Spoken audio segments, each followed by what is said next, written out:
So this is the double integral. But first, let's review single integrals.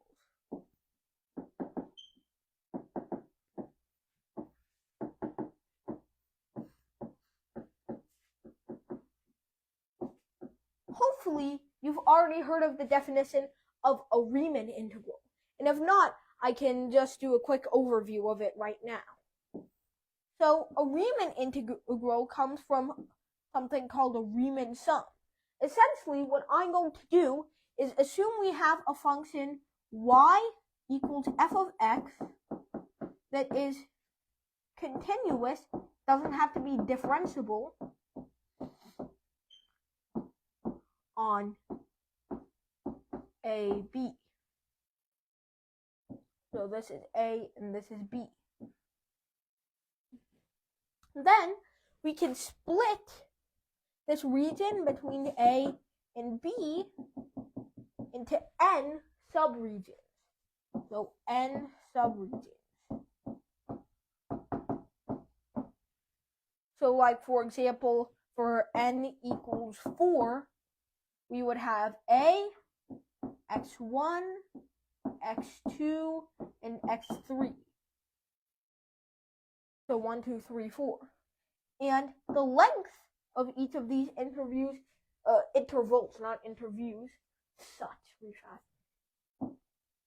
is something we call dx. Or in this case, because we have such a small n, delta x. And delta x is going to just be, well, obviously b minus a over n. So then, what we're going to do is, inside these, we're going to be picking special points known as star points. So x1 star, x2 star, x3 star, x4 star. And then we can evaluate the function at these points.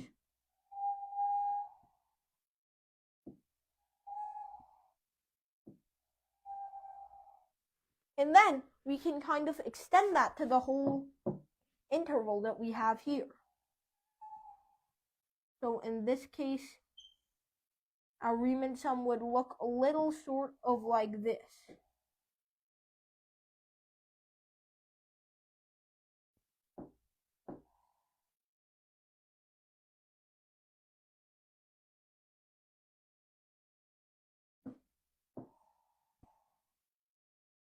Sorry, my line drawing is a little inaccurate. But yeah, here they are. And let's highlight them.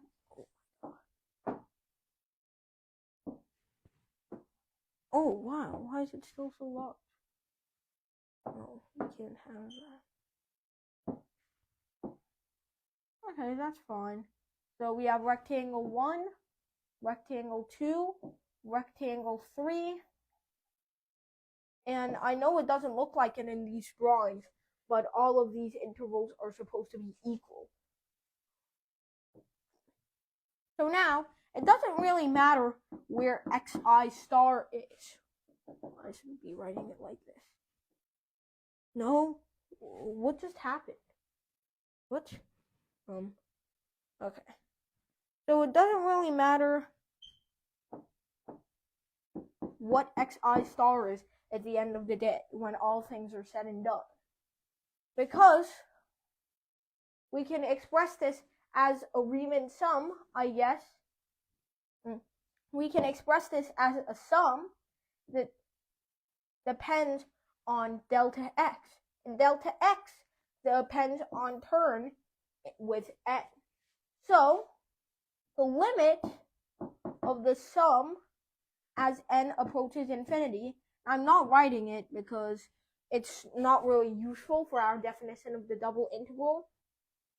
So, the limit of the sum as n approaches infinity is going to be what we call the integral of this function from a to b. Now, obviously, the fundamental theorem of calculus, the whole thing that's like, let f of x such that f prime of x equals f of x, then the integral from a to b of f of x dx equals f of b minus f of a. So this is what we use for calculus 1. And for calculus, this is what we use for calculus 2. For calculus 3, we can use a decently similar method. And this is for integrating over rectangular domains. We'll do other kinds of domains next time. So, stop looking at me with that face. So, we have z, y, and x in the three-dimensional plane. So now, I'm going to take a and b on the x-plane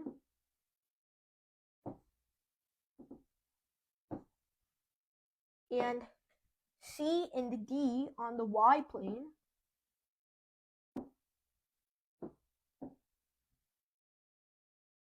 such that we have a rectangle formed by these two.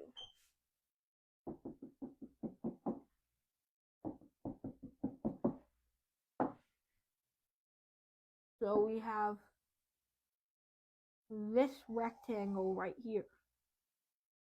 And we're going to call this region R. So R is going to be the interval AB cross times the interval CD. Not times, but in a literal sense, it's just this. So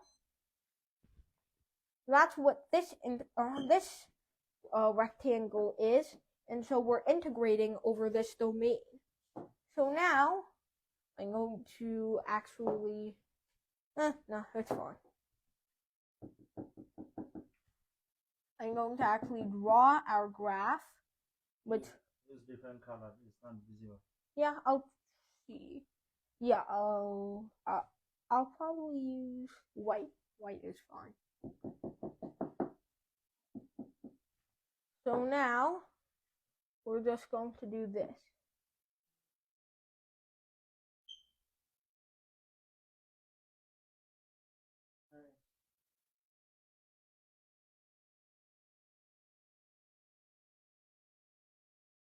And this is going to be our surface. And let me see. Do I have a white highlighter? So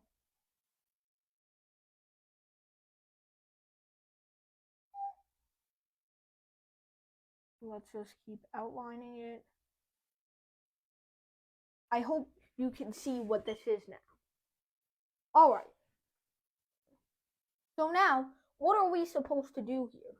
Well, forget about the surface for a second, because I'm going to do something pretty cool over here. So I'm going to take C and D, and just like we did the other time, split it into separate regions. So we can have Y1, Y2, Y3, so on and so forth until... It's not visible color. Okay, let's see. So we have Y1. Oh god, that's too thick. Y1, Y2, Y3, so on and so forth until Yn. Similarly, we have X1, X2, X3, so on and so forth until Xn. And just like last time, we have that delta X, and we have that delta Y. And instead of doing N, they don't necessarily have to be the same amount of intervals, so I'll use M instead. So then, the limit, as you could guess, of the new sum that we obtain. So the limit of this as m and n approach infinity is what we call the double integral of a function.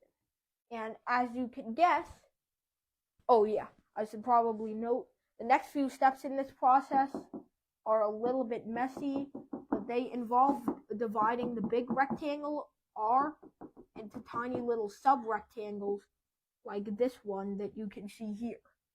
So those are essentially the steps, and then you do the same exact thing by picking some random point in here, x I star, comma y j star.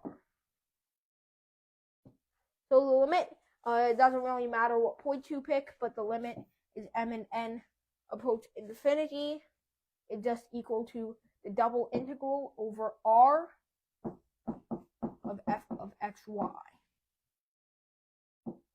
And here's the important thing with these two. They can be arranged in any order you want. And this is something that we call Fubini's theorem.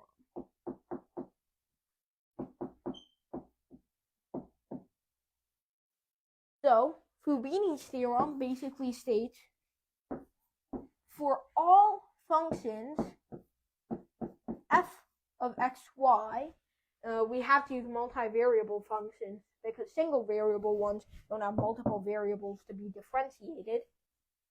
So for all multivariable functions f(x,y), this also applies to 3-variable functions, 4-variable, etc. But we'll see that next time.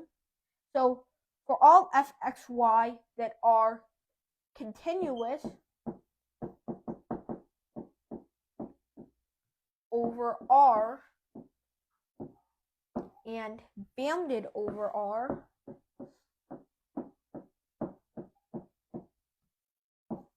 as in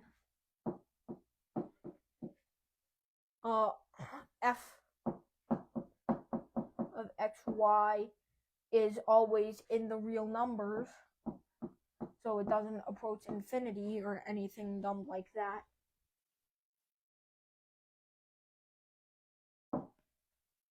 Then the integral over R of f of xy, and we dx dy is equal to the integral over R of dy dx. Yeah, that's that. But before we go, let's do one example of this, because this is essentially just like regular integration.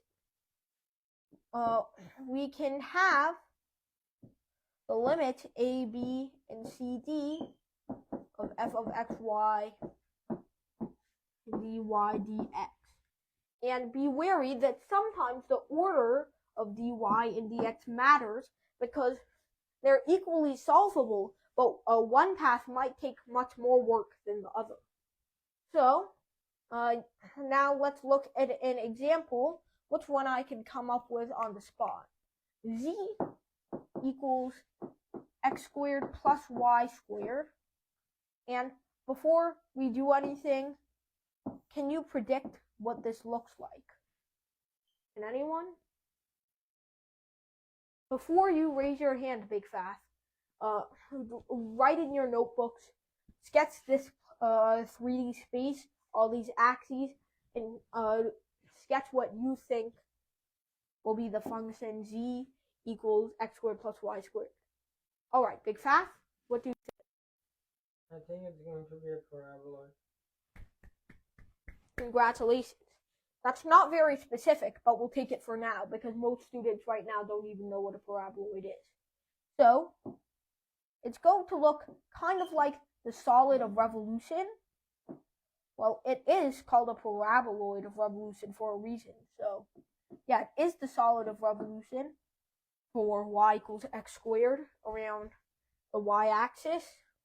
So it looks a little bit like this, like some sort of cup or container. And now let's come up with some random bands.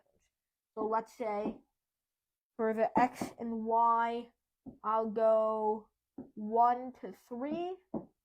And for the x, I'll go 2 to 3, which will create this rectangle. Does anyone have an idea? Before you talk real fast. So try working this out in your notebook. This is going to be r. Try working out integral over r of x squared plus y squared dA. That's our abbreviation for dx dy. Alright, just pause the video here and do what you have to. Alright, got it? So, Big Fast, tell us what it is. What? Tell us, what's the first step to proceeding here? Expand the integral. What? Yeah, instead of dA, write dx dy. Okay. And dx is between 2 and 3, and dy is between 1 and 2. Okay. As you can see, this function is symmetrical, as in swapping y and x keeps it the same, so it doesn't really matter which way we integrate x or y. So, in this case, I'll just go as Refast said and integrate x first, but you can do it the other way. So, y, no, it's 1 and 3, disappointing. And this is going to be 2 and 3. And if you know partial derivatives, if not, you have to go back and watch that video, then you know what we're doing here is essentially holding one variable constant so we can evaluate the other one. Now, I think my textbook surmised this best, actually. So, do you see this? Well, actually, let's draw a new diagram. This one is a little messy. So, let's draw some domain R and then put some random points for it.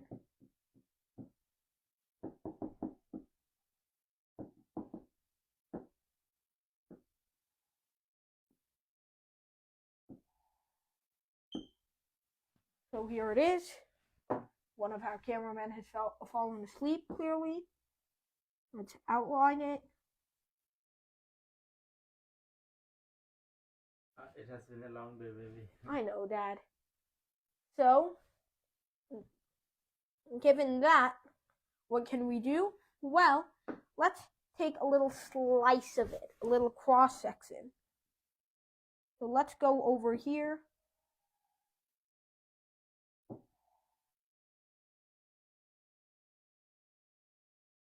And this is our little cross-section. So, with this, what can we do? Well, we have a fixed x. So now, what we essentially have is just z is a function of y, right over here.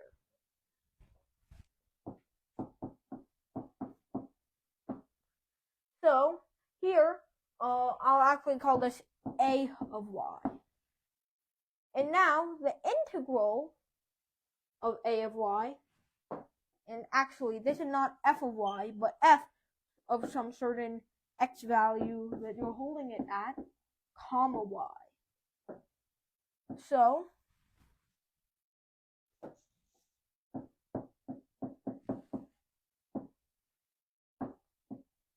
what this actually evaluates to, since you're holding x constant, depends on the x that you're holding it at. So we just integrate with respect to y to get that out of the way and make it a function solely based on x, and then we integrate based on x to get the final answer. Now let's do that here. So we hold a y squared constant, and we just integrate with x, which gives us x 1/3 x cubed plus xy squared. And this is going to be from 2 to 3 dy. And then we're just going to plug in. So we just evaluated it for x. So now we just plug in the stuff for x. So we have 1/3 times 27 plus xy squared, which is going to be 3y squared, minus 1/3 times 8 minus 2y squared dy. This is an okay expression to evaluate. This is just going to lead to y squared plus 19 over 3. Kind of a weird fraction, but gotta deal with it. And then we just integrate with respect to y, which gives us 1/3 y cubed plus 19 over 3y. So this is just going to give you minus 20 over 3 on this side, and if you plug in 3, you get 9 plus 19. So 9 plus 19 is equal to 28 minus 20 over 3. Come on, stay alive, Dad. 28 times 3 is 84. So we get 64/3 is our result. So yeah, that's our example of evaluating a double integral and what a double integral is. Thank you everybody for watching, and we'll see you in the next one.